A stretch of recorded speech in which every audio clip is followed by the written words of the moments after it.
안녕하세요. 아침마다 새로운 이의 장준식 목사입니다. 오늘은 시편 44편의 말씀을 가지고 묵상하면서 하루를 열어봅니다. 하나님, 우리는 두 귀로 들었습니다. 우리 선조들이 하는 이야기를 들었습니다.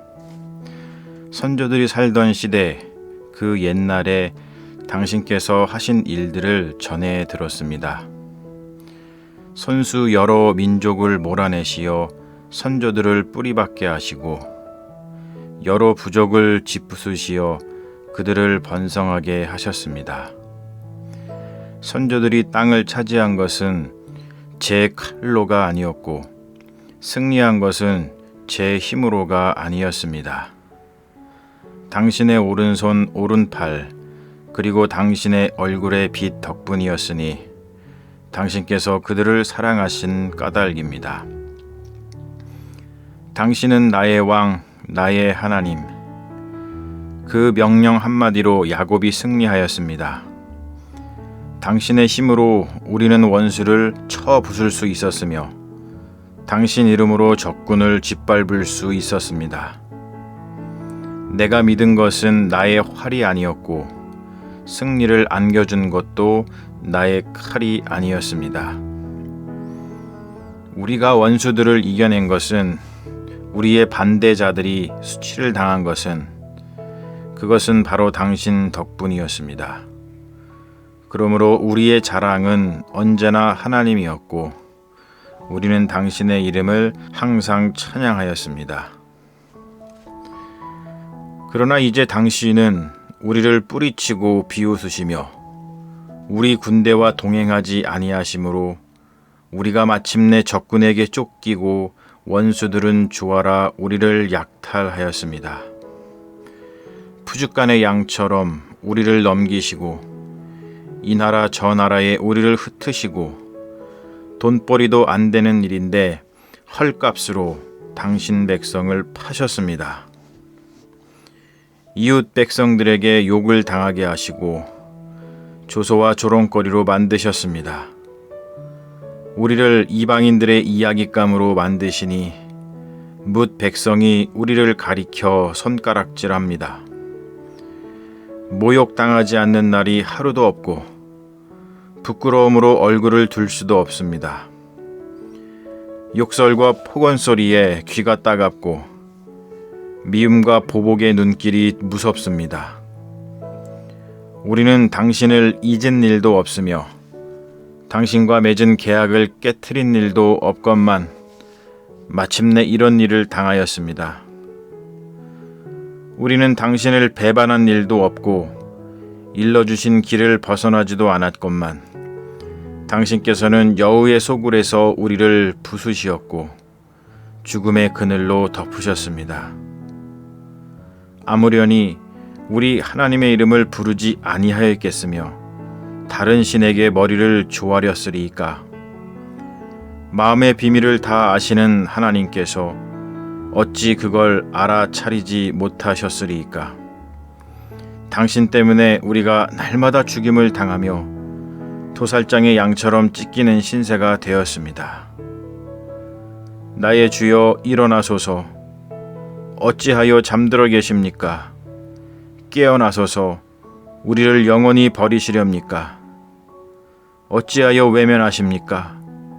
억눌려 고생하는 이 몸을 잊으시렵니까? 우리의 마음은 먼지 속에 파묻혔고 우리의 배는 땅바닥에 붙었습니다. 일어나소서. 도와주소서. 당신의 사랑으로 우리를 구해 주소서. 시편 44편은 이전의 시와 다르게 민족 전체의 탄식을 아뢰고 있는 공동체의 탄식 기도 시이죠.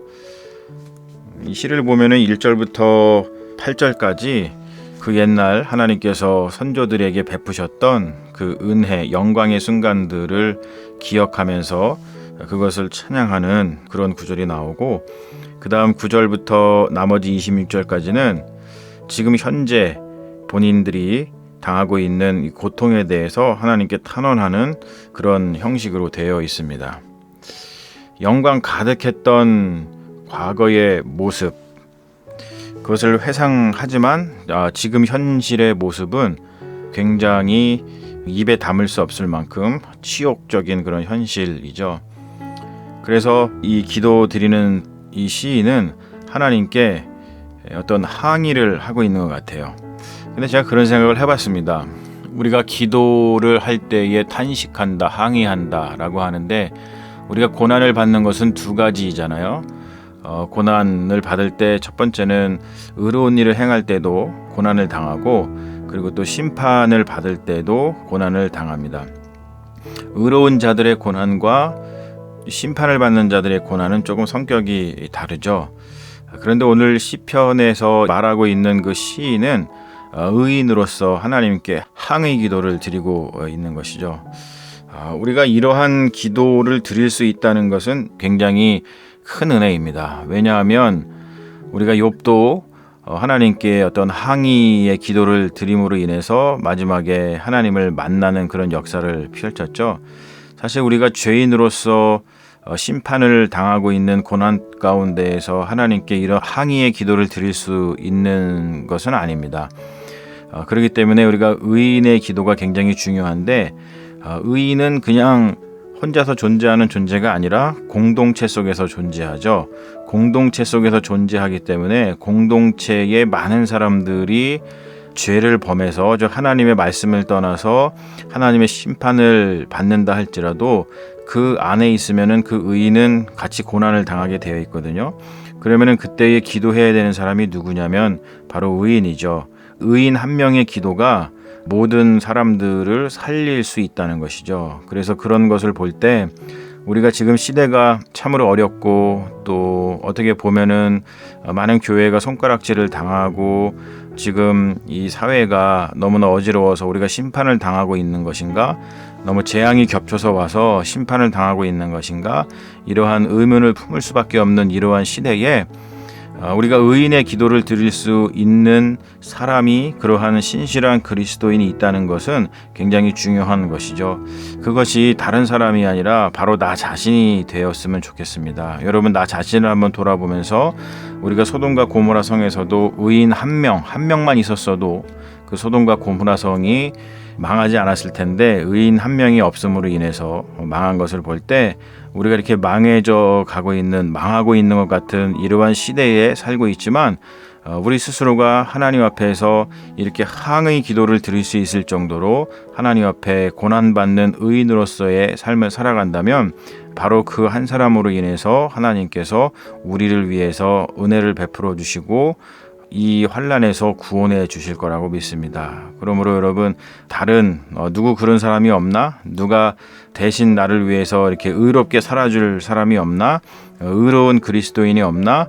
이렇게 주변을 돌아볼 것이 아니라 나 자신이 먼저 하나님께 의로운 그리스도인이 될 수 있도록 나 스스로 노력하고, 또 하나님을 더욱더 찬양하고, 또 하나님의 말씀을 청종하는 것이, 그것이 바로 우리가 세상을 이롭게 하고 구원하는 그러한 가장 좋은 일이 아닌가라고 생각을 해봅니다.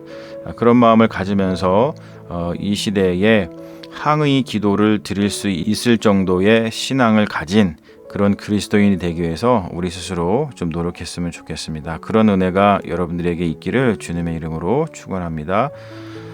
여러분, 좋은 하루 되세요.